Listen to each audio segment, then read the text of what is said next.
Hello, ladies and gentlemen. I'm Dionysios, and today, together with Orlando Wilson, we are going to talk about human trafficking, something we hear a lot about these days. So, Orlando, give us your perception on the topic. My perception's a little bit jaded. Human trafficking's been around since people were people, right? Mm-hmm. So it's nothing new. I think the thing is, these days, a lot of people are making big money from it. The criminals are making big money from it. And what people don't realize is a lot of the NGOs and government agencies that should be dealing with human trafficking are also making big money from the problem. I've dealt with people that deal on the front line of human trafficking, if you want to say that, specifically dealing with trafficked children and all the rest of it. And you know what? I've got 100% respect for those people because they're trying to do the best they can for the victims of trafficking. But again, there's another side to it, which is purely business. Could it be stopped? I think anything can be stopped if people want to. But there's that much money involved, and all sides are making money for it, so it won't be stopped. Okay. Well, here in Greece, from my understanding, the problem could easily stop if somebody, in Turkey, they just open the embassies. No need for people to get drowned in the Aegean, no need for any of this to happen. So it can't be stopped. Well, the thing is again, this becomes political. Turkey's taken in a lot of refugees. Mm-hmm. They've had to deal with a lot of refugees. I take it they don't want to deal with the refugees, immigrants. They've pushed them on into Europe, which I don't blame them for doing because it's not their problem. But again, if we talk about the refugees, are most of these refugees actually refugees or economic immigrants? Supposedly, nobody knows. Well, where you've got, and this is one thing everybody said, and the NGOs don't like hearing this, especially when you look at UK now, how many people crossing the channel in rubber dinghies, which is dangerous. Mm-hmm. And illegal. And illegal. They're illegally crossing the channel. They're illegally in Europe. They're illegally going into UK. Most of those people doing those crossings are fit young guys. They're not women, children that need help. Mm-hmm. So again, you're all these fit young guys that's apparently fleeing these war zones. You know what? To me, they should be sent back to fight, right? Go back to your country, deal with the problems. I hear people, how many Kurds trying to escape Kurdistan? Well, I've been to Kurdistan. There's nothing wrong in Kurdistan now. There is no problems. And a lot of these places, there's not that big a problem. Mm-hmm. These guys, girls, looking to go into Western Europe for economic reasons. Apparently, there's a mass of Albanians entering UK, refugee status, trying to get refugee status. Mate, as far as I know, there's 4-star hotels now in Albania. There's a big tourist industry, etc. Mm-hmm. Okay, what are they fleeing from? Albania is not what it was how many years ago? Well, it's got a flourishing tourist business, right? So what's the issue? From what I know, from the little thing I know, there are countries in Asia, poor countries, that the people of the village will gather, give money for one guy to go to Europe, and that guy will be sending back money to the whole village. Yeah. But this is not refugee. This is not running from danger. This is business. It's business and it's circulation of capital, nothing else. Okay, how much does it cost?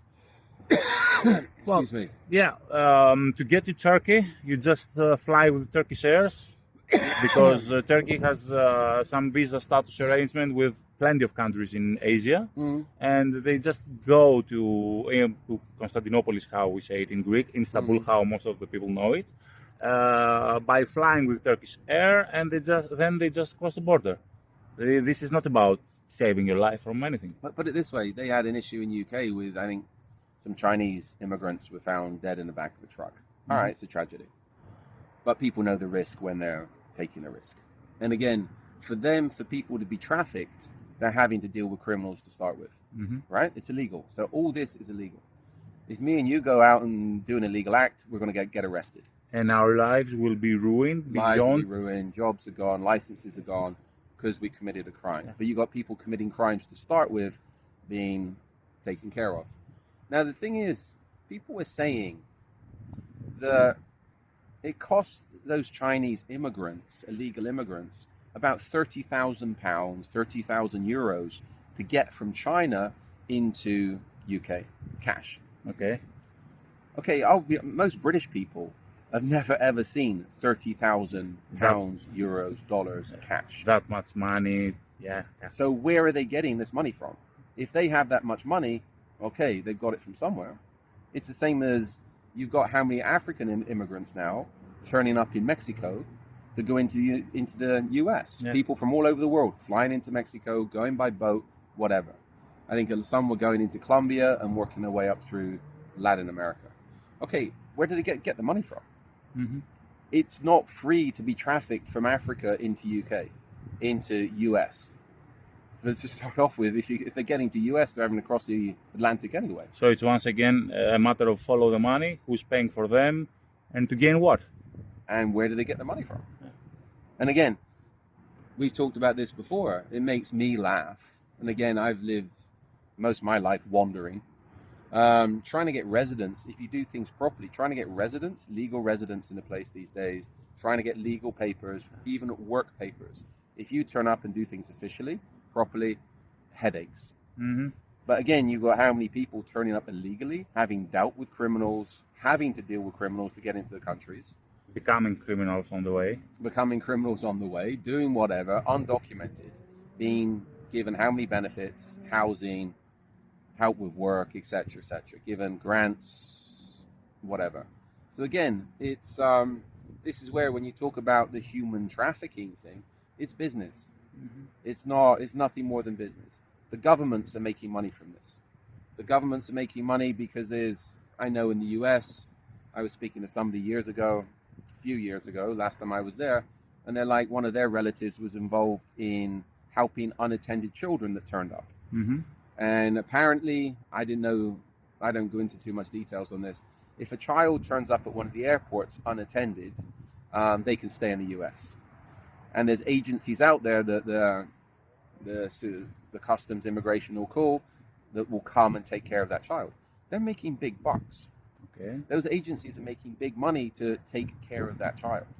So again, they want the kids to come because they're making money from it. And they want the problem to be continued, to be because again and again. They're making money from it. Okay. So again, you look at the whole immigration thing, you know what I think about things. I'm not for passports, I'm not for borders. But again, to me, immigration has become something that's been forced. And I've said to how many people did you get wanting to go into UK 100 years ago?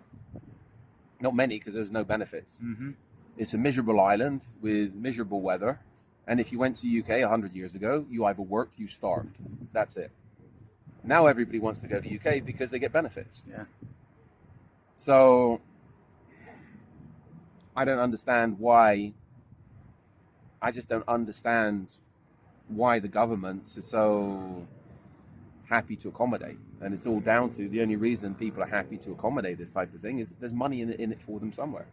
People are making money from this. One of the arguments that has been made is that the governments are trying to solve the fact that Europeans don't breed, and all these people that are going to bring in will be useful for the economy. I don't see this happening. First of all, if you want to solve the problem, give the benefits to the Europeans to breed. Yeah, but why don't most Europeans breed, if we want to put it like that? Because it's too expensive. Yeah. How much does it cost to have children?